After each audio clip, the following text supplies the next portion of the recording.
अगर सरवर बारी साहब से भी बात का आगाज़ कर लूँ, सरवर बारी साहब, पाकिस्तान में एक मसलसल एक फीलिंग ग्रो कर रही है। डॉन अखबार ने 2 जून को इस हवाले से एक इदारिया लिखा, कई लोग इस हवाले से कह रहे हैं, वो ये नहीं कह रहे कि होने चाहिए, वो कह रहे हैं कि पाकिस्तान ना मानते हुए भी, हुकूमत अभी मान नहीं रही, लेकिन एक ऐसा माहौल बन रहा है कि पाकिस्तान इलेक्शन की तरफ जा रहा है। अब सवाल ये है कि ये इलेक्शन किस किस्म का होगा, और मेरा आपसे क्वेश्चन ये है कि पाकिस्तान में किन किन तरीक़ों से इलेक्शन जो है वो रिग किया जाता है हिस्टोरिकली।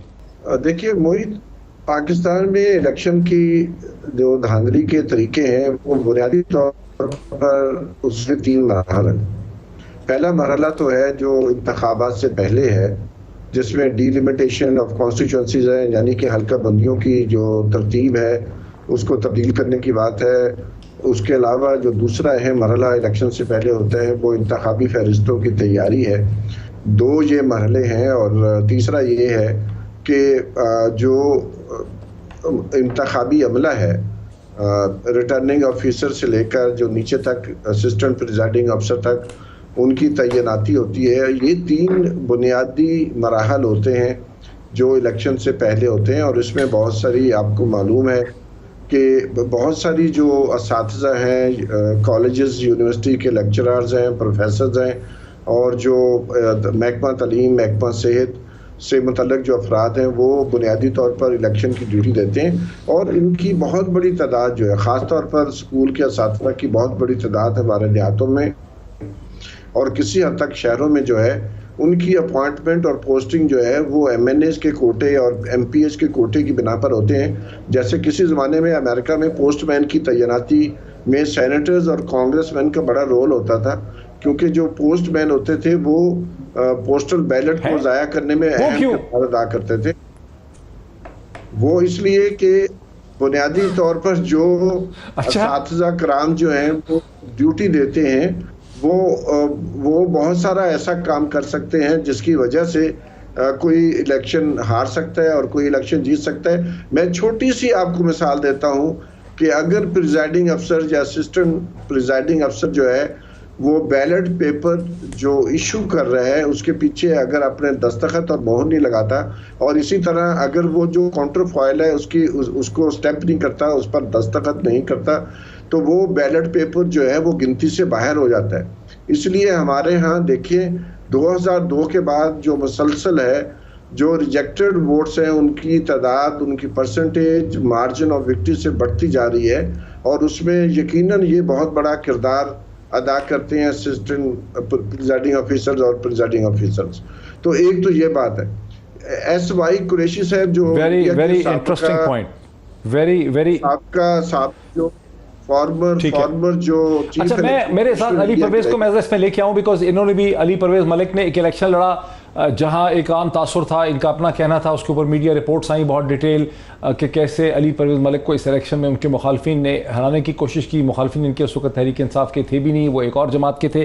तो इनसे भी ज़रा थोड़ा सा समझ लेते हैं। जो सरवर बारी साहब ने हमें बताया कि इलेक्शन के 3 बेसिक प्रोसेस और मराहल हैं, कि जो डिलिमिटेशन एक्सरसाइज है वहाँ कैसे होती है, जो लिस्टें बनती हैं इलेक्टोरल वोटर्स की वो किस नौइयत की हैं, कितनी ठीक हैं कितनी गलत हैं, और फाइनली जो स्टाफ लगता है RO का, रिटर्निंग ऑफिसर का या प्रिजाइडिंग ऑफिसर। अच्छा, अब आपका जो एक्सपीरियंस था जब आपका लाहौर में आपने इलेक्शन लड़ा, जिसके हवाले से बहुत बात हुई है, उस पर बड़ी लंबी चौड़ी रिपोर्ट्स बनी हैं, डॉक्यूमेंट्रीज बनी, आपका क्या एक्सपीरियंस था कि इलेक्शन किस तरह से आपके मुखालिफ ने आपके खिलाफ रिग करने की कोशिश की? बिस्मिल्लाहिर्रहमानिर्रहीम। बहुत शुक्रिया डॉक्टर साहब, आपने अपने प्रोग्राम में याद किया। देखें, मैं आपके सवाल पे आने से पहले सिर्फ इतनी गुजारिश करूँगा कि आपने जो अपने इब्तदाइये में कहा ना कि पाकिस्तान के पास आज इस किस्म के चैलेंजेस सामने दरपेश हैं जिनका शायद हल नज़र नहीं आता, मैं नहायत ही एहतराम से उसके साथ डिसएग्री करता हूँ। नहीं, चाहे इकोनॉमिक हो चाहे कॉन्स्टिट्यूशनल हो, हमें सिर्फ और सिर्फ अपनी पॉलिटिकल विल चाहिए कि हम उन इश्यूज़ को हेड ऑन टैकल करें।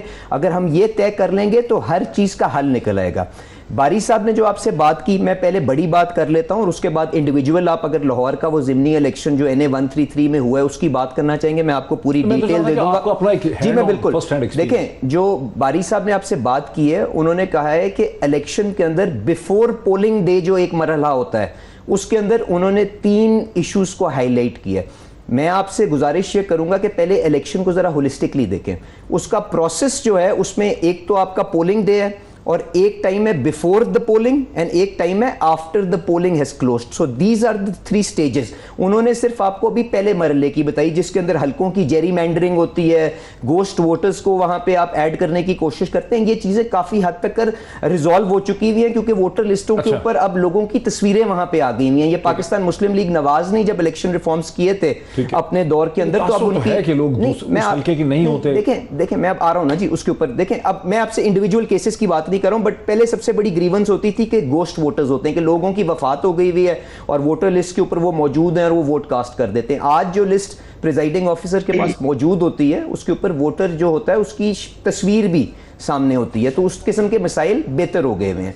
पर गुजारिश ये है कि हमें जो इस प्रॉब्लम को हल करना है ना, ये कोई ऐसी अनहोनी चीज़ नहीं है। दुनिया के अंदर लोगों ने इन इश्यूज़ को रिजॉल्व किया। आप अपने साथ इंडिया की मिसाल देख लें, सिर्फ उन्होंने इलेक्शन कमीशन को ऑटोनमस बना के और फाइनेंशियली इंडिपेंडेंट बना के उन्होंने वहां पे ये सारी इस्लाहात लेके आई हैं कि वहां पे साल से इलेक्शन होते आ रहे हैं और कभी ना हारने वाला ना जीतने वाला किसी के ऊपर उंगली उठाता है। तो जो आपने बिफोर द पोलिंग डे मामलात की बात की, Jerry meandering is one issue. मुझे बताएं क्या महकमा ज़राअत के ऊपर जो उंगलियां उठी, क्या वो प्री पोल रिगिंग नहीं थी कि आपने एक पार्टी के कैंडिडेट्स के ऊपर प्रेशर टैक्टिक्स इस्तेमाल किए और उनसे सियासी आपकी जो वाबस्तगी थी वो तब्दील करवाई हुई? दिस इज ऑल्सो रिगिंग ना जी। उसके बाद पोलिंग डे के ऊपर पोलिंग अमला वहां पे किस तरह से आपको आपकी मदद करता है या आपके खिलाफ मूव करता है, उसके बाद क्या आरटीएस फेल होता है कि नहीं होता, आपके सिस्टम के अंदर कोई प्रॉब्लम आती है, उसके ये पोलिंग डे के ऊपर मामलात होते हैं। After the polling has closed आपकी जो कंपाइलेशन ऑफ द रिजल्ट्स होती है, मुझे बताएं